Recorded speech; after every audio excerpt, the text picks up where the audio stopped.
کہ بدتمیزی کی ہے. جب آپ کو اپنی وائلیشن چھپانے کے لیے کوئی بات نہیں ملتی نا تو پھر آپ کو ٹریفک کی بدتمیزی سامنے نظر آ جاتی ہے.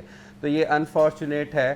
یہ اس کے لیے ایک تو یہ کہ میگا انٹرونشنز کی جا رہی ہیں. آپ کی 4 یا 5 بڑی پارکنگ آئیڈینٹیفائی کی ہیں اور اپروو کر دیں گورنمنٹ نے, ہے نا.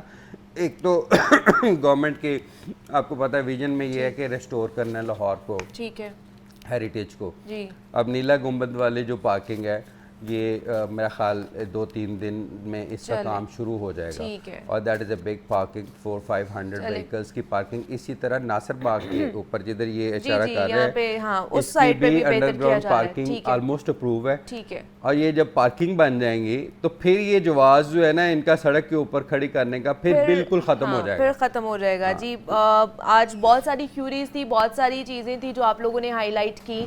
سی ٹی او صاحب سے بات کی, بہت شکریہ آپ لوگوں کا کہ آپ لوگوں نے انٹرسٹ شو کیا. اور ڈاکٹر صاحب آپ کا بھی بہت شکریہ کہ آپ بھی آئے اپنا ٹائم نکال کے یہاں پر ہمارے لیے اور ہمارے دیکھنے والوں کے لیے. ڈاکٹر اطہر وحید صاحب سی ٹی او ہمارے ساتھ موجود تھے آج کی اس نشست میں. بریک لیتے ہیں, یہاں پہ ملتے ہیں اس بریک کے بعد.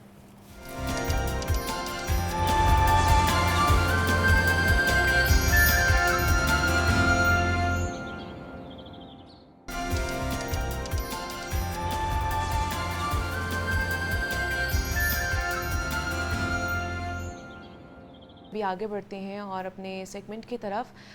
تاریخ انسانی میں قیادت کے کئی انداز سامنے آتے ہیں. کہیں طاقت کے بلبوتے پر حکومت قائم کی گئی تو کہیں جبر اور ظلم کے ذریعے لوگوں کو دبایا گیا. مگر اگر قیادت کی اعلیٰ ترین اور کامل ترین مثال تلاش کی جائے نا تو وہ صرف اور صرف حضور پاک صلی اللہ علیہ وآلہ وسلم کی ذات میں نظر آتی ہے. آپ صلی اللہ علیہ وآلہ وسلم نے قیادت کو اقتدار یا شان و شوکت کا ذریعہ نہیں بنایا, بلکہ اسے خدمت, محبت اور عدل کے اصولوں سے آراستہ کیا. آپ صلی اللہ علیہ وآلہ وسلم کی قیادت میں مساوات کا اصول اتنا مضبوط تھا کہ امیر ہو یا غریب, آقا غلام, عرب و عجم سب ایک ہی صف میں کھڑے نظر آتے تھے. آپ صلی اللہ علیہ وآلہ وسلم نے کبھی طاقت یا غرور کا سہارا نہیں لیا, بلکہ عاجزی, حلم اور حسن اخلاق کے ذریعے دلوں کو جیتا, اور دشمنوں کے ساتھ بھی صبر, برداشت اور رحم دلی کا رویہ اختیار کیا, حتیٰ کہ وہ بھی آپ کے کردار کے گرویدہ ہو گئے تھے. آپ صلی اللہ علیہ وآلہ وسلم نے ہمیشہ مشاورت کو اپنی قیادت کا حصہ بنایا. آپ کی رہنمائی نے بکھرے ہوئے اور جاہلیت میں ڈوبے ہوئے عربوں کو دنیا کی بہترین اور مہذب قوم میں بدل دیا, جہاں انصاف, بھائی چارہ, امن کا پرچم بلند ہوا.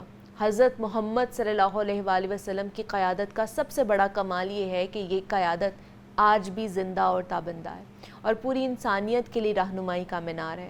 تو آج حضور پاک صلی اللہ علیہ وآلہ وسلم کی لیڈرشپ کے حوالے سے, ان کا کیا رول قیادت کے حوالے سے, اس کے حوالے سے آج ہم نے بات کرنی ہے آج کے سیگمنٹ پر. اس پہ بات کرنے کے لیے فہد کاظمی صاحب ہمارے ساتھ اسٹوڈیوز میں موجود ہے, ریسرچ اسکالر ہیں. فہد صاحب آپ کو خوش آمدید کہتے ہیں جاگو لاہور میں, اور ساتھ ہی ساتھ مولانا فدا الرحمان حیدری صاحب نے بھی ہمیں جوائن کیا ہے. حیدری صاحب آپ کو بھی خوش آمدید کہتے ہیں جاگو لاہور میں. فہد صاحب سب سے پہلے آپ ہی سے جاننا چاہوں گی کہ یہ تاریخ انسانی میں جس طرح میں نے بات کی کہ قیادت کا حسن اگر کسی نے ہمیں سکھایا یا قیادت کس کو کہتے ہیں وہ حضور پاک صلی اللہ علیہ وآلہ وسلم کی ذات مبارکہ ہے. اس کے علاوہ ہمیں اور کچھ نظر بھی نہیں آتا اور سنائی بھی نہیں دیتا ہے. تو یہ تمام تر چیزیں دیکھتے ہوئے آج کے اگر لیڈرز کی بات کی جائے تو کون ہے جو ان کے مشعل راہ پر چل رہا ہے یا حضور پاک صلی اللہ علیہ وآلہ وسلم کی لیڈرشپ کے ساتھ جو ہے اس کو لے کر چل رہا ہے؟ بسم اللہ الرحمن الرحیم. بہت ہی امپورٹنٹ سوال ہے اور بہت ہی تلخ سوال ہے. ہم سرکار دو عالم صلی اللہ علیہ وآلہ وسلم کی لیڈرشپ سے کوسوں دور ہیں. وی ایز این امہ we have forgotten, we have ignored the leadership of Prophet صلی اللہ علیہ وآلہ وسلم. That is why ہم وہاں پر ہیں جہاں پر آج ہم ہیں. کاش ہم سرکار دو عالم صلی اللہ علیہ وآلہ وسلم کی لیڈرشپ سے واقعی انسپائر ہوتے, انسپریشن لیتے. تو دیکھیں لیڈرشپ کے اوپر کیونکہ یہ ایک مینجمنٹ کا پورا ایک سبجیکٹ ہے, لیڈرشپ کیا ہے, دنیا بھر میں لیڈرشپ کے اوپر ریسرچز ہوتی ہیں. اس وقت مغرب میں جو سب سے بڑا لیڈرشپ ماڈل ہے اس کو کہتے ہیں level 5 leadership. Okay. Level 5 leader وہ ہوتا ہے، وہ کہتے ہیں کہ دنیا میں جتنی بھی کمپنیز ہیں، ادارے ہیں، ان کو کامیاب کرنے کے لیے آپ کو لیول 5 لیڈر چاہیے، اور لیول 5 لیڈر وہ ہوتا ہے جو ذاتی طور پہ بہت عاجزی اور انکساری رکھتا ہے، مگر وہ اس کے اندر ایک ول ہوتی ہے. جب گولز کی بات آتی ہے تو وہ گولز کو اپنی ایکسلنس میں اچیو کرنے کی کوشش کرتا ہے. ویسٹ یہ ماڈل تو دے رہی ہے، لیکن دنیا میں سرکار دو عالم صلی اللہ علیہ وآلہ وسلم کی ذات پاک سے بڑا لیول 5 لیڈر پیدا نہیں ہوا. بے شک ایسے ذاتی طور پہ جو آپ کی تواضع ہے، جو آپ کی ہیوملٹی ہے. آپ امیجن کریں کہ آپ مکہ المکرمہ میں بطور فاتح داخل ہو رہے ہیں، سارے وہ دشمن جو آپ کو اذیتیں دیتے تھے وہ سامنے ہیں. سرکار دو عالم ریونج لے سکتے ہیں، سرکار دو عالم صلی اللہ علیہ وآلہ وسلم انتقام لے سکتے ہیں، ان کو سزا دے سکتے ہیں، پنش کر سکتے ہیں. سرکار دو عالم کا جو انداز ہی ہے نا مکہ میں داخل ہونے والا، وہی بڑا نرالا ہے. کیا بات. آپ کی پیشانی مبارک جو ہے وہ آپ کی سواری کے اوپر ہے، سجدہ ریز ہیں، آنکھوں سے آنسو جاری ہیں، تسبیحات ہیں، رب العزت کی پاکی بیان کر رہے ہیں. اس حال میں کائنات کا عظیم ترین فاتح مکہ میں داخل ہوا. اور جو امپورٹنٹ بات ہے، جو لیسن ہم نے ڈرا کرنا ہے کہ سرکار دو عالم کیا فرما رہے ہیں کہ لیڈرشپ ون ٹائم نہیں ہوتی. اپنے گولز کے لیے جنریشنز کو آپ نے لیڈرشپ فراہم کرنی ہے، وہ اگلے بھی جنریشن بھی لیڈرز میں تبدیل ہو جائے. تو آپ فرما رہے ہیں آج تب تم سب آزاد ہو، جو کعبۃ اللہ میں آ جائے آزاد ہے، اپنے گھر کے دروازے کو بند کر لے آزاد ہے. اور کائنات کا عظیم ترین لیڈر ہے، اپنے آرچ اینمی کو کہہ رہے ہیں جو آج ابو سفیان کے گھر بھی داخل ہو جائیں گے، وہ بھی ان کو بھی آج معافی ہے، کیونکہ سرکار ایک جنریشن آف لیڈرز پیدا کر رہے ہیں. مولانا صاحب آپ کی طرف آنا چاہوں گی. نبی کریم صلی اللہ علیہ وآلہ وسلم کی اگر قیادت میں دیکھا جائے تو ان میں عدل و انصاف کی جیسے انہوں نے بات کی فہد صاحب نے، وہ تو تھا، مشاورت بھی کی جاتی تھی، اور ایک بڑا اہم پہلو تھا کہ مشاورت کی جائے تمام تر چیزوں کے حوالے سے. تو یہ بھی ایک لیڈر کی خصوصیت ہوتی ہے کہ وہ اپنے چاہنے والوں کو اپنے ساتھ جو پوری قیادت ہے اس کو لے کر چلتا ہے. آج کے دور میں آپ کو لگتا ہے کہ کوئی کسی سے مشاورت کرنا چاہتا ہے کسی فیصلوں کے حوالے سے؟ ان الحمد للہ والصلاة والسلام علی من لا نبی بعد. اعوذ باللہ السمیع العلیم من الشیطان الرجیم. بسم اللہ الرحمن الرحیم. فبما رحمت من اللہ لنت لهم ولو كنت فظا غلیظ القلب لانفضوا من حولك فاعف عنهم واستغفر لهم وشاورهم في الامر فاذا عزمت فتوکل علی اللہ ان اللہ یحب المتوکلین. انتہائی شکر گزار ہوں آج ایک پھر حسب معمول خوبصورت عنوان پر اور خوبصورت ذات اقدس کے ذکر خیر کے حوالے سے مجھے مدعو کیا ہے. اللہ جل وعلا درست کہنے اور درست کے مطابق عمل پیرا ہونے کی توفیق عطا فرمائے. مجھ سے قبل پروفیسر صاحب نے انتہائی خوبصورت انداز میں نبی کریم صلی اللہ علیہ وسلم کے حوالے سے گفتگو فرمائی. میں آگے بات کو بڑھاتے ہوئے عرض کروں گا کہ جو قرآن کریم برہان رشید سورہ آل عمران پارہ نمبر 4 سے میں نے آیت طیبہ تلاوت کی ہے، تو اس آیت طیبہ میں نبی کریم صلی اللہ علیہ وسلم کی قیادت کی جو خوبیاں ہیں کہ آپ نرم مزاج ہیں، اور پھر اس نرم مزاجی کے ساتھ ساتھ کیا ہے، مشاورت بھی ہے. صحابہ اکرام علیہم الرضوان کے ساتھ مشاورت، اور مشاورت کے ساتھ ساتھ پھر ان کی اگر بشری تقاضوں کے پیش نظر، کیونکہ معصوم تو صرف انبیاء علیہم السلام ہیں، تو جماعت صحابہ سے اگر کہیں کوئی کوتاہی، کوئی اس طرح کی چیز یعنی آپ کہہ سکتے ہیں کچھ لغزش، تو اللہ کے نبی صلی اللہ تعالیٰ علیہ وسلم کو حکم کیا، وہ فاعفو عنہم، ان کو معاف بھی کیجئے گا. اور رہی بات آج کی قیادت کی، تو آج تو یہ ہے کہ ہم چما دیگر نیست، ہم ہی ہیں، کوئی اور نہیں ہے. اور اس وقت بالخصوص جو امت مسلمہ کہلانے والے لوگ ہیں، ان کے ہاں جو طرز حکمرانی ہے وہ اتنا بھیانک ہے کہ الامان والحفیظ، کہ ہمارے ہاں جو بگاڑ ہے وہ نظام عدل نہ ہونے کی وجہ سے ہے. آپ کیا کہیں گے فاضل صاحب اس کے اوپر کہ مشاورت کے کتنے فائدے ہیں اور کیا کیا فائدے ہمیں قرآن مجید سے یا حضور پاک صلی اللہ علیہ وسلم کی زندگی سے ملتے ہیں؟ فوائد تو بے شمار ہیں، لیکن جو ایک امپورٹنٹ بات ہے جس کو سمجھنا چاہیے پہلے کہ سرکار دو عالم صلی اللہ علیہ وآلہ وسلم وحی کے ذریعے اللہ سے ڈائریکٹلی کنیکٹڈ ہے.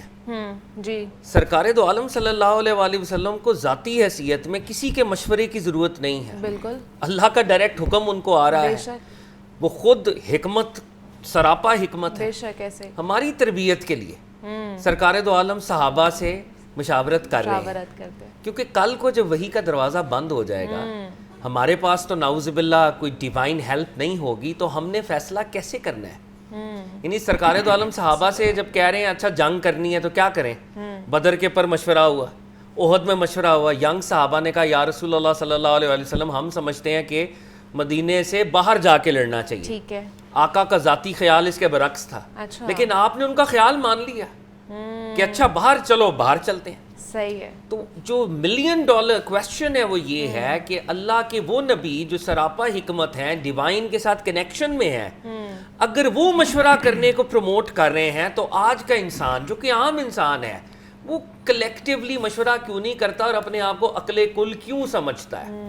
اور مشورہ کریں گے تو ٹالرنس آئے گی, کمپیشن آئے گی, کیا بات ہے, کیا بات ہے. بہت ہی خوبصورت ہماری نشست تھی آج کی, اور وقت تھوڑا کم تھا لیکن پھر بھی ہم نے کوشش کی کہ اس کو آپ تک پہنچایا جا سکے. فہد کاظمی صاحب ہمارے ساتھ موجود تھے, مولانا فدی الرحمان حیدری صاحب ہمارے ساتھ موجود تھے. بہت شکریہ آپ دونوں کا, تھینک یو کہ آپ لوگ آئے. مجھے اجازت دیجیے, اپنا خیال رکھیے گا, اللہ حافظ.